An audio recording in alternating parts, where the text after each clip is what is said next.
Chào tất cả mọi người, Snow trở lại nha.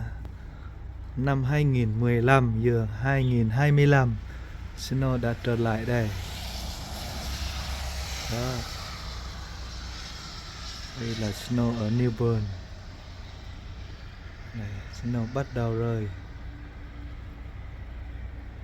Đó.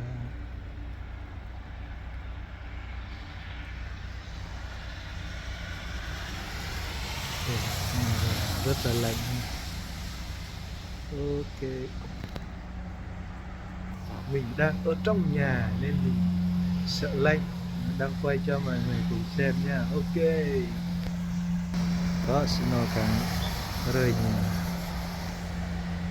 Ok, ok, ok, ok, ok, ok, ok.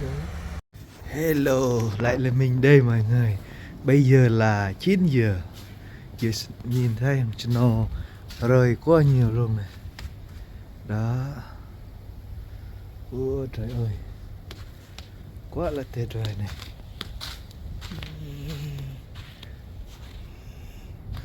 Snow quá nhiều. Đó.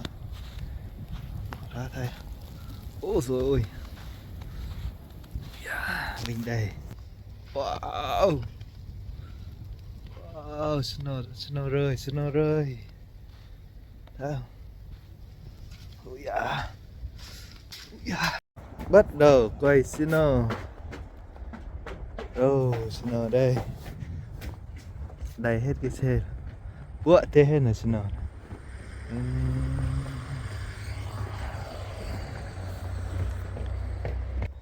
Có biết vàng ở bọc snow là. Wow. Quay về yang thế là snow thuần tua blo mia.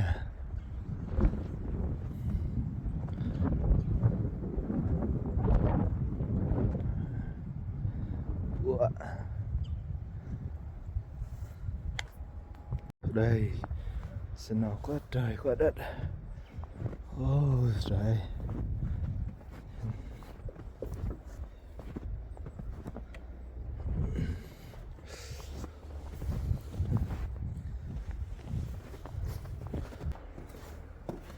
Snow 2025.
Xe để quá xin nào dạ lần sang cái này nè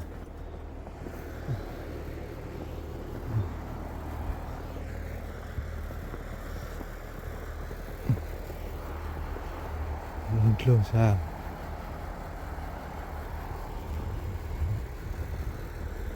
bỏ quả bị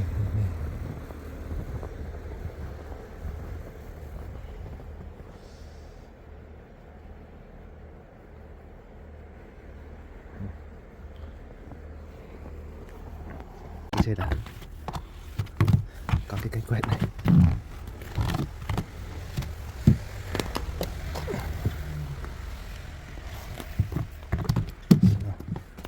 xe snow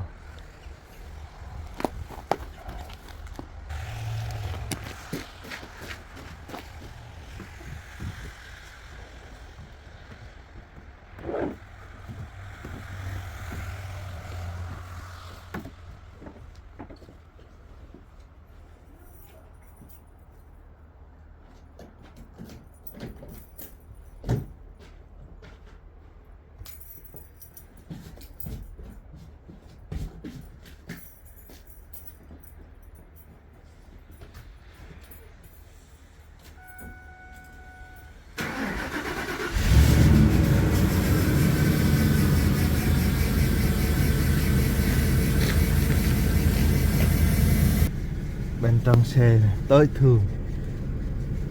Trời ơi, lăng lăng xin lỗi.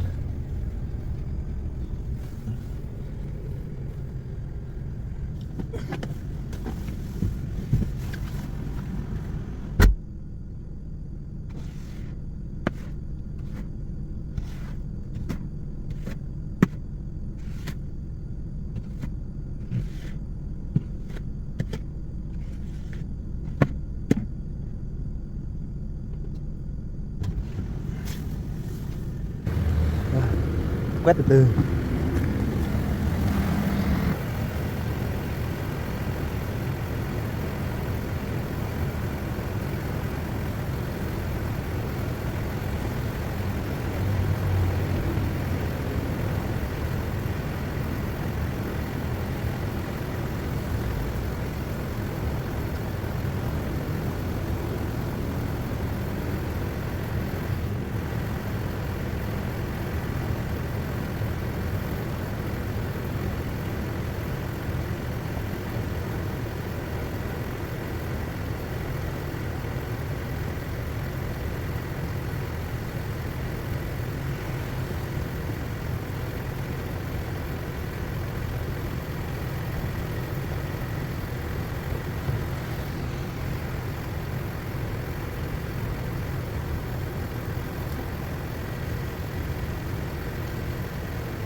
Let's go.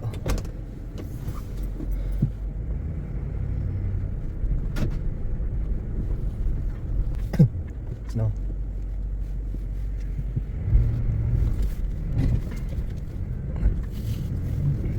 Wow. Bây giờ chúng ta đã quét hết cái này.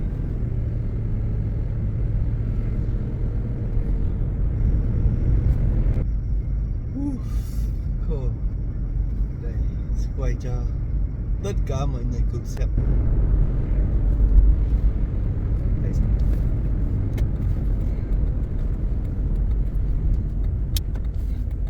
Chìm nữa.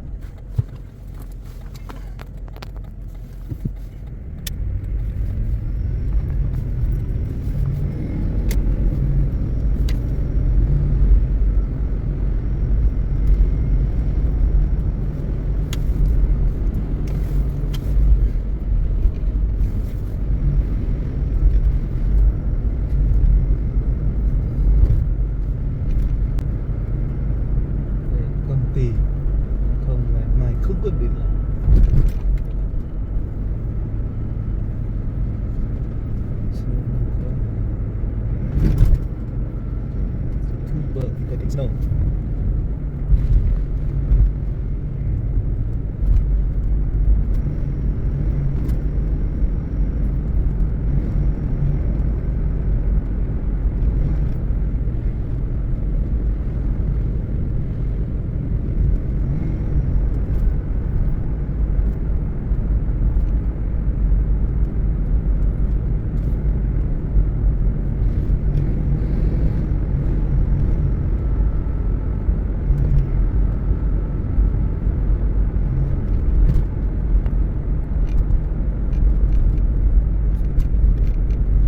Tầm 2025, đó phải 2025, 25, 10 năm đấy, đầy đặn. Vẫn chỉ được.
Đi xem snow.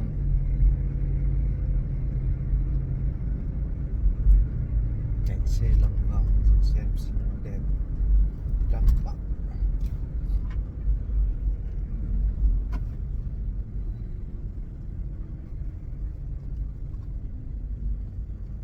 Snow năm nay dày 20 phần, 30 phần.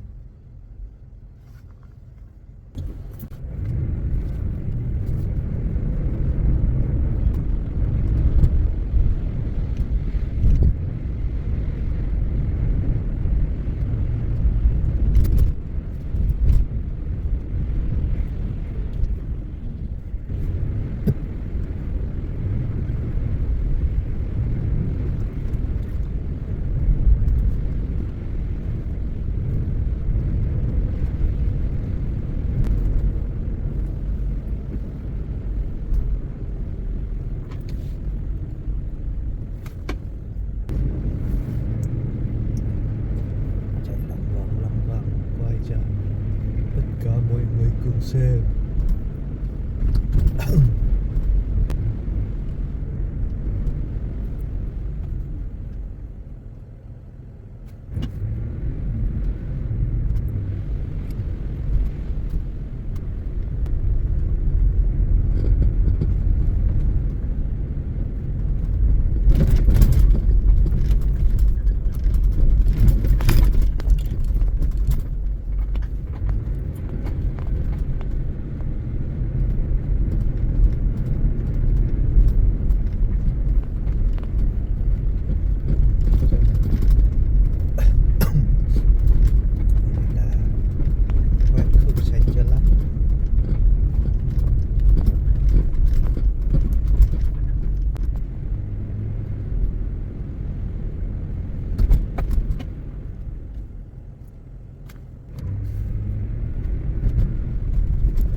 snow cái này mà sang mình đi tôi đã hiểu mình là thật ra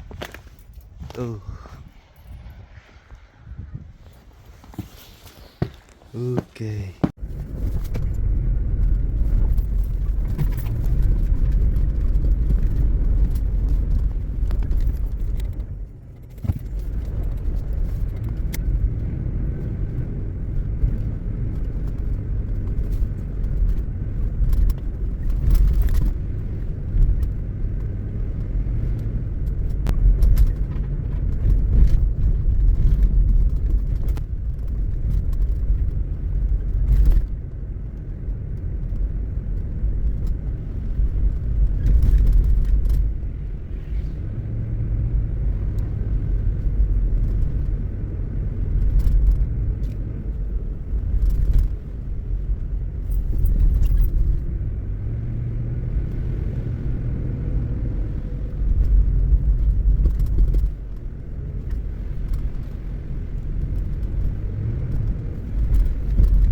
Tapi ya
dia cinta bi